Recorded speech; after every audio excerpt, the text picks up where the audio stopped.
personne n'a toutes les... Vous êtes le candidat d'un nouvel indépendantisme français, j'ai lu ça, hein, oui. C'est ça. Je ne me trompe pas. Oh, tout à fait, c'est la bonne formule, et ça fait l'objet d'un numéro entier de la revue de la Défense nationale, dans lequel je me suis expliqué, ainsi que d'un numéro de l'IRIS, qui est l'Institut de recherche stratégique internationale, et où j'explique ce qu'est ce nouvel indépendantisme. C'est-à-dire, les Français doivent revenir sur la scène du monde avec leurs propres habits, avec leurs propres principes, leurs propres propositions universalistes. Ils doivent sortir de l'OTAN, bâtir une nouvelle alliance mondiale.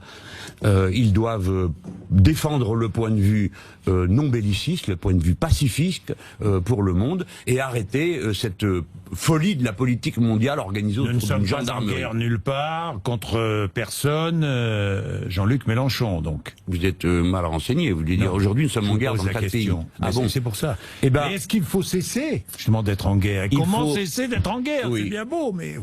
Il faut repousser la guerre à l'extrême limite de ce qui est possible. Alors, on aurait pu on n'intervient plus en Syrie, on n'intervient plus en Irak, on n'intervient plus en Afrique, on n'intervient plus...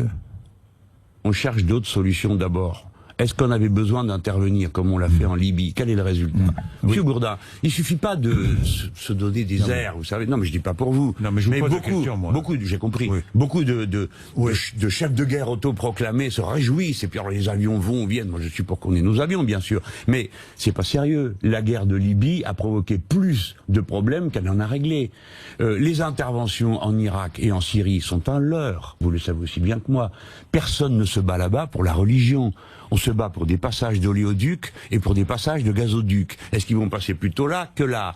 Et deuxièmement, ce sont les plus grandes puissances du secteur qui s'entretuent par armées de mercenaires interposées. Daesh n'est pas un État islamique. C'est une armée de mercenaires payés tous les mois, autorisés à piller et à violer. Voilà. Et tout le monde le sait. Le journal Le Monde a publié un jour une interview que j'avais trouvée magnifique. L'ancien chef de sécurité de l'Arabie Saoudite disait « Oh, la guerre, on peut l'arrêter en 24 heures, mais personne ne veut. » Eh ben non, personne ne veut. Et là, vous voyez la guerre, comment elle roule? Maintenant, les Turcs sont entrés en Syrie. Vous trouvez ça normal? Donc là, la frontière, on peut passer. Et qu'est-ce qu'ils font en Syrie? Avec qui ils se battent? Personne n'en sait rien. Sauf qu'ils se battent contre les Kurdes, qui eux sont des démocrates. Vous voyez, la guerre est toujours la source d'abord d'un mensonge immense. C'est les journalistes qui disent ça, hein. Quand la guerre commence, la première victime, c'est la vérité. La propagande, c'est partout. Et puis deuxièmement, ça crée des problèmes toujours plus grands. La guerre est donc l'ultime voie. Et si on peut l'éviter absolument, eh bien, il faut le faire. Donc pour ça, il faut que l'ONU ait un plus grand rôle. Regardez bien, sur la Syrie, l'Irak, si vous voulez faire la guerre à Daesh, vraiment, il faut faire une coalition universelle. Il faut donc, puisque M.